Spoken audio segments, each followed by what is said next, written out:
Bienvenue dans Révèle ta féminité sacrée, le podcast qui t'invite à te reconnecter à ta lumière, à ton corps et à ton essence féminine profonde. Je suis Mathilde, révélatrice de féminité sacrée, guérisseuse, canal des énergies archangéliques et guide du féminin. À travers mes mots, mes soins énergétiques, mes méditations et mes rituels avec les huiles essentielles d'Othera, je t'accompagne à te libérer de tes blocages émotionnels, réconcilier ton corps et ton âme et révéler la femme lumineuse, sensuelle et alignée que tu es vraiment. Chaque épisode est une invitation à plonger dans ton univers intérieur, à comprendre tes émotions, guérir tes blessures, éveiller ton féminin sacré et te reconnecter à ta magie intérieure. Ici, tu trouveras des clés concrètes, des enseignements énergétiques, des rituels féeriques et des guidances inspirées pour t'aider à t'aimer, te libérer et rayonner. Alors, respire profondément, ressens la douceur de la terre sous tes pieds, laisse-toi guider dans ce voyage de reconnexion à ton âme, car tout commence ici, dans la lumière de ton cœur et la magie de ta fée intérieure. Bienvenue belle âme dans ce nouvel épisode qui concerne du coup la blessure du rejet. Oui, parce que du coup, on avait fait les blessures de l'âme concernant l'abandon dans un précédent épisode que tu peux retrouver du coup dans ce podcast. Et aujourd'hui, on va plonger dans une toute autre blessure, tout aussi profonde et universelle, la blessure du rejet. Donc cette blessure, elle touche l'essence même de notre être et notre droit d'exister, d'être qui nous sommes vraiment profondément dans notre essence pure. Donc qu'est-ce que la blessure du rejet ? Tout simplement, c'est une justement des 5 blessures fondamentales de l'âme qui ont été identifiées par Lise Bourbeau. Si tu n'as pas lu son livre, je t'y invite. D'ailleurs, il y a celui où elle explique les blessures et celui où elle explique comment les guérir. Et du coup, cette blessure du rejet naît d'un sentiment profond de ne pas être désiré, de ne pas avoir sa place, d'être de trop. C'est la douleur de se sentir rejeté dans son essence même, dans son droit d'exister tel que l'on est.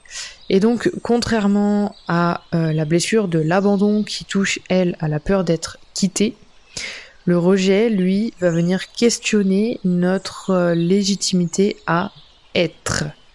Donc la personne blessée par le rejet a l'impression qu'elle n'aurait pas dû naître en fait, qu'elle dérange, qu'elle est fondamentalement non désirable et donc non aimable.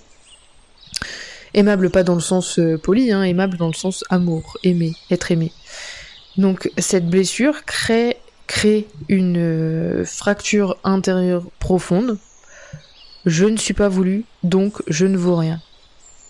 Et donc elle engendre une dévalorisation constante de soi et une quête permanente de validation extérieure. On va aller voir donc les origines de la blessure du rejet. Donc on a une période qui s'appelle la période d'éveil, donc de la conception à 1 an. C'est là que la blessure du rejet s'éveille très tôt. Donc entre la conception et la première année de vie, parce que elle peut naître de plusieurs situations, comme par exemple une grossesse non désirée ou un enfant du mauvais entre guillemets sexe. Par exemple, tu voulais absolument un garçon, puis tu te retrouves avec une fille, t'es déçu. Donc du coup l'enfant le ressent même en étant au stade embryonnaire et que vous le savez, vous connaissez le sexe par rapport à une échographie. Le bébé, même au stade embryonnaire, il va ressentir en fait votre déception. Il va ressentir qu'il n'est pas voulu en tant que tel parce que s'il n'est pas du bon sexe, et du coup ça veut dire que vous allez vous en contenter, mais c'était pas ce que vous vouliez quoi. Quand je dis vous, c'est le couple. C'est pas que la mère, c'est pas que le père, c'est le couple. Le rejet émotionnel du coup du parent du même sexe. Le climat de froideur affective durant la grossesse ou la petite enfance, des commentaires ou des pensées négatives du parent envers l'enfant à naître. Ça c'est quand on en parle ou quand on pense négativement de l'enfant alors qu'on est encore enceinte. Une séparation précoce du coup entre la mère et l'enfant, ou alors le sentiment de ne pas être vu, reconnu dans son individualité. Et donc le parent du même sexe joue un rôle central dans cette blessure. Donc c'est généralement avec lui que la première expérience de rejet s'est produite, créant du coup un schéma qui se répétera dans d'autres relations. Ensuite, on a la deuxième période qui est donc le renforcement durant l'enfance. Ça peut être par rapport à l'école, etc. Mais en gros, la blessure va venir se renforcer par des expériences répétées où l'enfant se sent comme ignoré dans ses besoins émotionnels, comparé défavorablement à ses frères et sœurs ou des enfants d'une autre famille, jugé pour ce qu'il est plutôt que pour ce qu'il fait, inadéquate, pas assez bien, ou alors de trop, ou encore comme un fardeau. Et comment est-ce qu'on reconnaît du coup la blessure du rejet ? Les comportements qui sont plutôt caractéristiques, c'est que la personne qui porte la blessure du rejet va développer le masque du fuyant.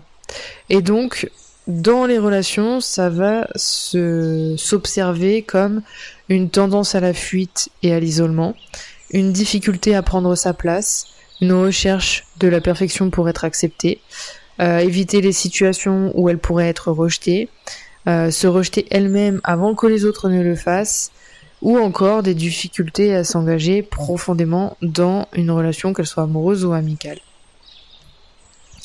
Et au quotidien, on a par exemple de la procrastination, des difficultés à passer à l'action, se sent souvent invisible, non reconnue.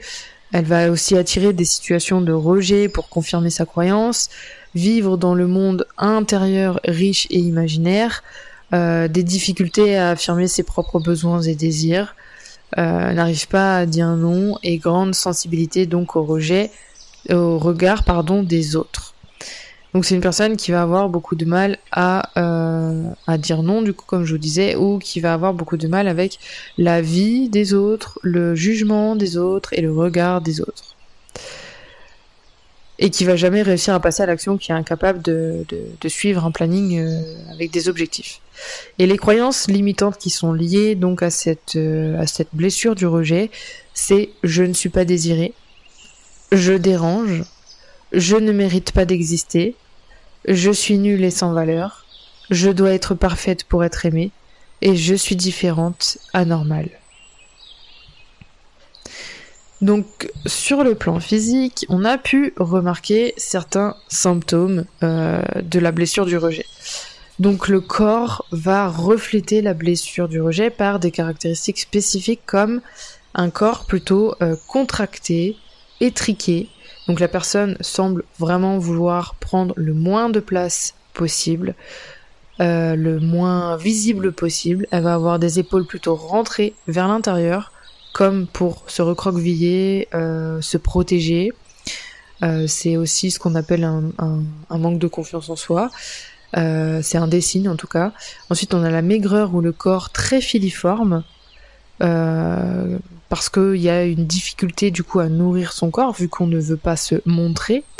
Des petits yeux fuyants, qui évitent tout le temps le contact visuel direct et qui ne regardent jamais dans les yeux, mais qui regardent la bouche, qui regardent le nez, qui regardent le front, qui regardent un point au niveau du cou, mais jamais les yeux. Une peau souvent très très pâle qui signale un manque de vitalité. Une posture plutôt repliée, dos courbé, tête baissée. Des tensions au niveau de la poitrine parce qu'il y a des difficultés à respirer pleinement, donc le diaphragme est très contracté et le cœur n'est pas oxygéné comme il devrait l'être, et une fragilité du système immunitaire qui justement rejette symboliquement les intrus. Parce que le système immunitaire va tout le temps être en alerte parce qu'il va tout le temps combattre tout. D'où le rejet des intrus. Au niveau des maux physiques fréquents, on va avoir par exemple des problèmes de peau comme l'eczéma et le psoriasis qui vont être très révélateurs parce que ça va être une frontière en fait avec le monde, c'est ce qui va créer une barrière dans le sens où l'eczéma et le psoriasis vont tellement être présents que ça va rebuter un petit peu les personnes et vont se dire oh là là c'est quoi ces problèmes, c'est pas joli, et elles vont éviter du coup d'aller voir la personne en question et du coup ça va créer encore plus ce sentiment de rejet. Ensuite, on va avoir les troubles respiratoires comme l'asthme par exemple, parce que il y a justement une difficulté à prendre sa place, donc une difficulté à respirer, une difficulté à prendre l'air, à comment expliquer, à s'épanouir, j'arriverai pas à l'expliquer, mais bon, à prendre sa place dans l'air, dans l'espace. Ensuite, il y a les allergies, donc ça c'est directement le rejet de son propre environnement. Les problèmes digestifs qui sont justement une difficulté à digérer entre guillemets sa propre existence, à l'accepter, à la pardonner, à la vivre. Et ensuite il y a la fatigue chronique qui est due du coup à un épuisement de lutter contre soi-même. Et donc sur le plan physique, on va retrouver des fonctionnements mentaux assez particuliers, comme par exemple les pensées négatives qui sont très envahissantes, qui permettent l'autocritique constante, l'autosabotage, qui bloquent du coup, qui créent une prison dorée, le perfectionnisme paralysant qui lui du coup fait que rien n'est jamais assez bien, rien n'est jamais assez développé, du coup en fait on n'est pas assez calé sur un sujet par exemple, ce qui entraîne donc le perfectionnisme qui nous enferme dans cette croyance. Les ruminations mentales qui elles sont par exemple de rejouer sans cesse les situations où la personne s'est sentie rejetée et se dire ouais en fait si j'ai été rejetée là en fait je le serai toujours tout partout où je vais. Les difficultés de concentration parce que l'esprit n'a pas envie de faire face à ce qu'il vit actuellement et il préfère plutôt aller fuir dans un monde imaginaire où tout est beau, tout est rose. Les confusions identitaires, qui suis-je vraiment finalement, si personne m'accepte, qui je suis, qu'est-ce que je fais là? Peur de l'échec, préférer ne rien tenter du coup pour être sûr de ne pas échouer. Le sentiment de ne pas exister, donc en fait se sentir transparent, invisible, inexistant. L'autodénigrement systématique pour en fait se sentir vraiment moins que rien. C'est minimiser ses réussites, minimiser ce que l'on vit, se dire que y a pire en fait. Mais non, oui, il y a pire. Mais non, dans le sens où chaque personne a sa propre sensibilité et donc on n'a pas le même rapport entre les réussites et les échecs et les épreuves. Donc on ne minimise jamais ses réussites. C'est génial quand on réussit quelque chose.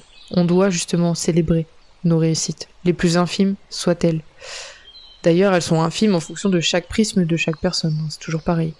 Hypervigilance, du coup, c'est le fait qu'on va scruter tous les signes de rejet potentiels dans ce que l'on vit. Et ensuite, sur le plan émotionnel, on va avoir des émotions très dominantes dans la blessure du rejet, telles que, par exemple, la honte profonde. Donc c'est justement le sentiment d'être fondamentalement défectueux par rapport aux autres. La dévalorisation, c'est justement la conviction de ne rien valoir toujours par rapport aux autres. La peur panique, la terreur d'être vu et rejeté, toujours selon les autres, puisque le rejet c'est toujours par rapport aux autres. La solitude existentielle, l'impression d'être clairement seul au monde et de n'avoir personne sur qui compter. La tristesse sourde, c'est la mélancolie chronique, justement, qui peut dériver sur clairement de la dépression, donc attention. La rage intérieure, donc c'est justement de la colère qui est refoulée contre l'injustice du rejet. On reverra plus tard la blessure de l'injustice dans un autre épisode. Tu as justement une huile essentielle, une synergie qui s'appelle Forgive qui peut t'aider à libérer cette colère. Tu as le sentiment de vide qui est justement l'impression de ne pas exister vraiment. La jalousie, l'envie en fait de ceux qui semblent accepter, l'envie d'être comme eux, l'envie de vivre la même vie qu'eux, et du coup ça crée une jalousie. Et le désespoir, parce que on est convaincu que rien ne changera jamais et qu'on sera toujours rejeté des autres, peu importe ce qu'on fait.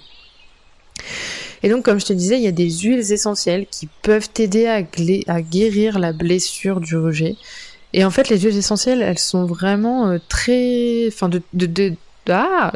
grandes, puissantes alliées pour transformer cette blessure.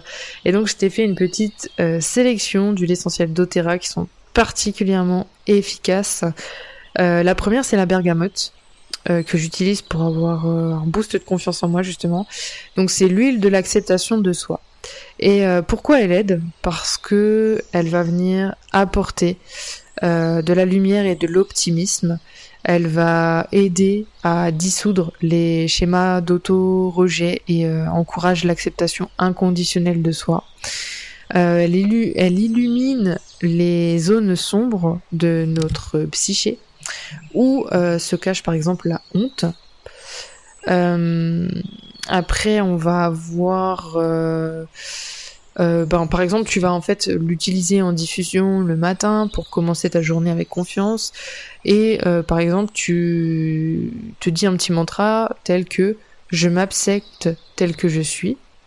Et inhaler profondément cette huile essentielle, par exemple, quand tu l'as dans ta poche avant des situations stressantes. Tu vas avoir ensuite l'huile d'encens, l'huile de la vérité intérieure. Elle aide parce qu'elle nous reconnecte à notre essence divine, à notre droit sacré d'exister. Et elle rappelle que nous sommes bien plus que nos blessures et nos peurs. Donc tu peux l'appliquer sur le chakra couronne, donc au sommet de ta tête, et sur le troisième œil. Tu peux l'utiliser pendant ta méditation en olfaction ou en diffusion pour te connecter à sa valeur intrinsèque. Donc à la tienne aussi, pas que à celle de l'huile d'ailleurs, et placer une goutte sur le sternum pour tout en respirant profondément pour ouvrir le plexus solaire et le chakra du cœur et te connecter à ta propre vérité. Ensuite, tu as la lavande, qui est une huile de la communication et du calme, qui va t'aider à apaiser la peur de t'exprimer et d'être vu, et aider à communiquer ta vérité sans crainte du jugement, et justement venir calmer l'anxiété liée au rejet. Tu peux la diffuser le soir pour apaiser justement les ruminations dues à toute ta journée. Appliquer sur les tempes et la nuque une goutte de chaque, ou alors venir l'appliquer en massage dilué dans de l'huile végétale pour justement relâcher les tensions, et inhaler avant de prendre la parole en public.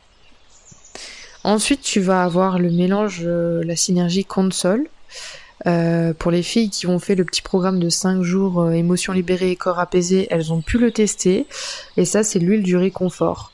C'est justement une formule spécialement créée pour guérir les blessures émotionnelles profondes, et elle va venir apporter un réconfort maternel et aider à panser les plaies du rejet. Donc tu vas l'appliquer sur le cœur lors des moments de tristesse et de solitude, l'utiliser en massage sur tout le corps si tu en as envie, ou sur des zones plus spécifiques pour te réapproprier ton enveloppe physique, et garder dans ton sac pour justement les moments difficiles. Ensuite, tu as le mélange Motivate. Pareil, les filles qui ont fait le programme ont pu énergie libérée et puis corps apaisé pendant 5 jours ont pu la tester. C'est l'huile de l'action et du courage. Donc Motivate aide à sortir de la paralysie, du fuyant justement, et à passer à l'action malgré la peur du rejet. Elle donne le courage de prendre sa place. C'est un petit coup de boost, un petit coup de pied au cul dont tu as besoin. Et donc il faut, tu peux l'inhaler soit avant de réaliser quelque chose qui te fait peur, soit parce que tu as vraiment besoin d'un petit coup de boost le matin ou de motivation avant un projet, ou alors appliquer sur tes poignets en visualisant ta réussite et diffuser pendant le travail pour rester focus et motivé. Il reste encore une huile et une synergie. Donc tu as la rose qui est l'huile de l'amour de soi. La rose ouvre le cœur à l'amour inconditionnel, notamment du coup envers toi-même. Et elle guérit les blessures du cœur et elle restaure la connexion à ta propre valeur. Donc tu vas l'appliquer sur le chakra du cœur lors d'une pratique d'autocompassion, une goutte. Inhaler par exemple pendant des affirmations d'amour de toi, ou la diluer dans une huile de coco pour un bain régénérant, ou alors sur du sel d'Epsom. C'est mieux sur du sel d'Epsom d'ailleurs. Et enfin, la synergie Arise, qui est l'huile du réveil à soi, qui va t'aider en fait à sortir de l'état de fuite et d'engourdissement. Ça va venir t'aider à t'élever. Elle éveille le courage d'être soi et de rayonner sa lumière unique. Et celle-ci, elle est dans le yoga collection, où tu as l'ancrage donc avec la synergie Anchor, l'alignement avec la synergie Align, et du coup l'élévation avec la synergie Arise. Donc tu peux l'utiliser en diffusion le matin pour un réveil plutôt énergisant, l'appliquer sur la plante des pieds pour t'ancrer dans ton incarnation, mais je préfère plutôt du coup utiliser la synergie Anchor pour l'ancrage, et inhaler ce super mélange Rise en regardant en fait dans le miroir ton reflet et en te souriant à toi-même.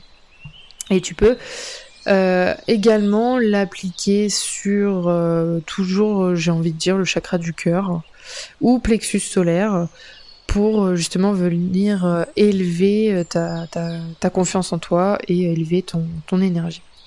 Et maintenant, je te propose 3 questions puissantes pour accompagner le travail avec les huiles essentielles que tu peux pratiquer régulièrement, idéalement avec ton huile essentielle choisie ou ta synergie que tu as choisie à diffuser du coup ou à appliquer sur toi. Donc première question, où ai-je rejeté ma propre vérité aujourd'hui ? Alors celle-ci, si tu as pris l'encens, elle est géniale cette question-là.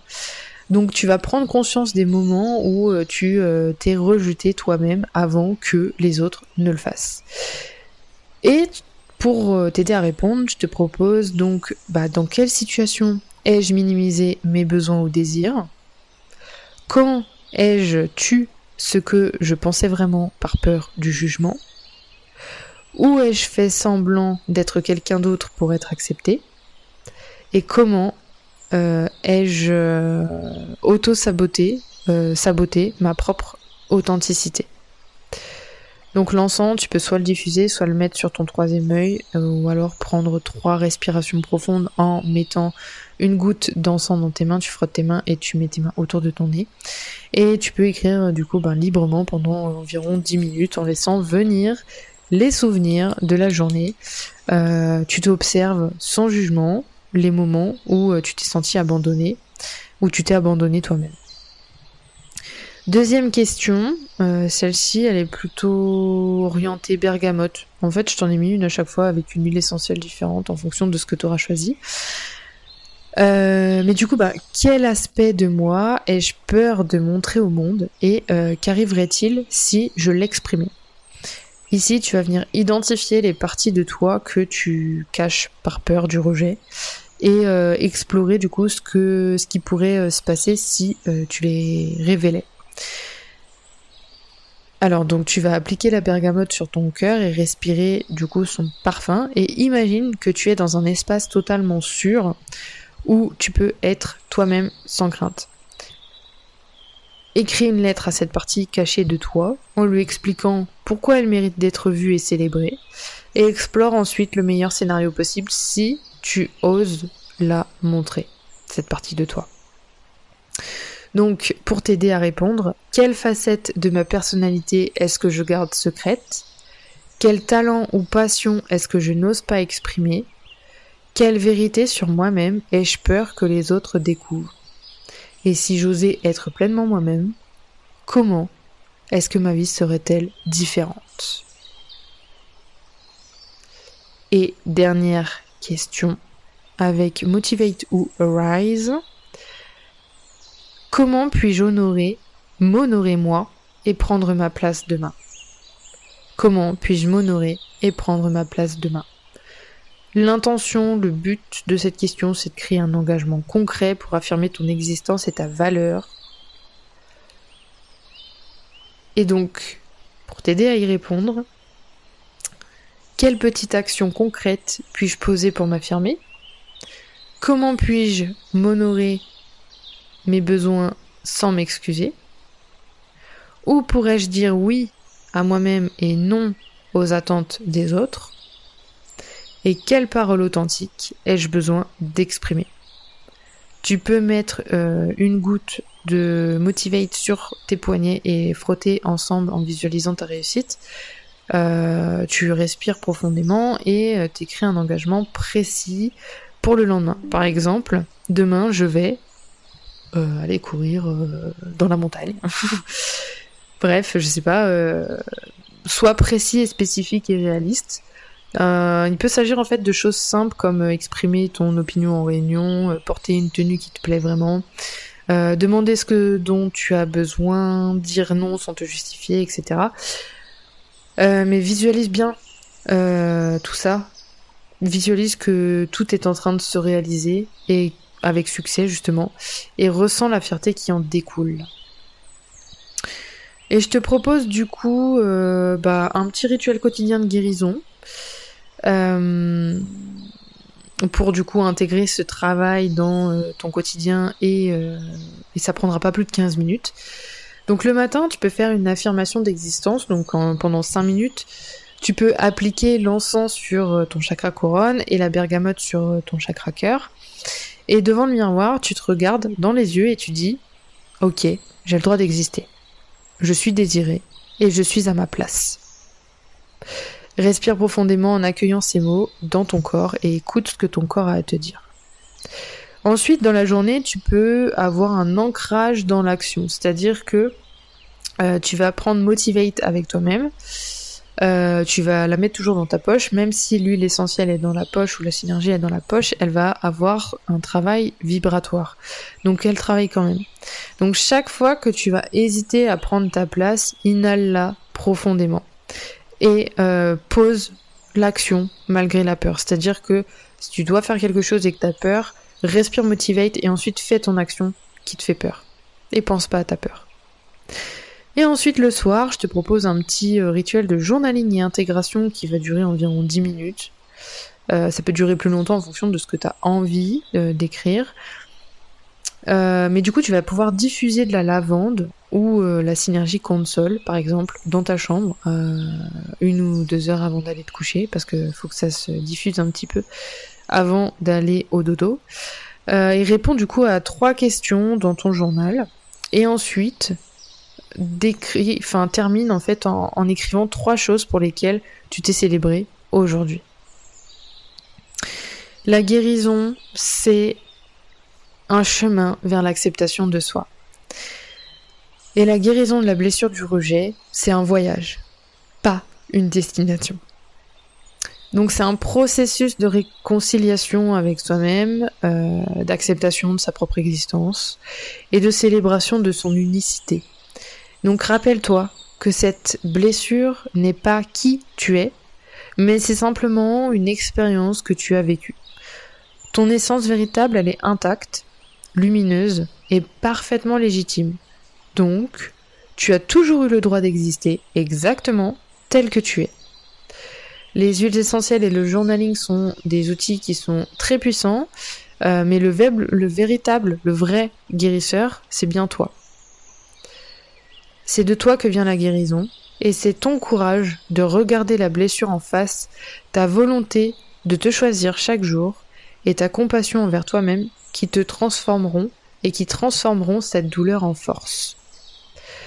Du coup, je t'invite à être très patiente et douce avec toi-même dans ce processus, parce que chaque petit pas compte. Et du coup, à chaque fois que tu prends ta place, tu guéris un peu plus chaque jour. Chaque fois que tu t'honores, tu renforces ton droit d'exister. Tu es précieuse, tu es désirée, et tu as ta place unique dans ce monde, parce que ce monde a besoin de toi. Merci de m'avoir écouté du coup dans cet épisode. Si ce contenu t'a touché, n'hésite pas à le partager avec quelqu'un qui en aurait besoin, une jolie fille qui en aurait besoin. Et prends soin de toi, à très bientôt pour un prochain épisode sur les blessures de l'âme. Et petite note que je mettrai, un petit attention, un petit warning, un petit feu clignotant. Les huiles essentielles sont des compléments alimentaires et des compléments puissants, mais ne remplacent pas un accompagnement thérapeutique professionnel si nécessaire. Donc utilise-les toujours selon les recommandations que je te donne, et si tu ne sais pas, demande-moi. Parce que je suis certifiée dans la libération émotionnelle par les huiles essentielles. Donc je sais comment les utiliser, je sais la qualité des huiles doTERRA que je propose, la pureté qu'elles offrent, et les préciosités de la nature que c'est. Donc du coup, je pourrais t'aiguiller au mieux dans ta pratique. Voilà. Je te laisse sur ce joli mot et à la prochaine. Je te remercie de ton écoute. J'espère que cet épisode t'a plu. N'hésite pas à le noter avec les étoiles que tu juges nécessaires sur la plateforme d'écoute de ton choix, à me laisser un commentaire si tu veux me notifier de quelque chose ou me partager ton enthousiasme. Partage cet épisode à une fée dont tu penses qu'elle a besoin de l'entendre. Et sur ce, suis-moi sur mes réseaux pour plus de conseils et d'expériences de vie. Féeriquement, magiquement et celtiquement, à la prochaine!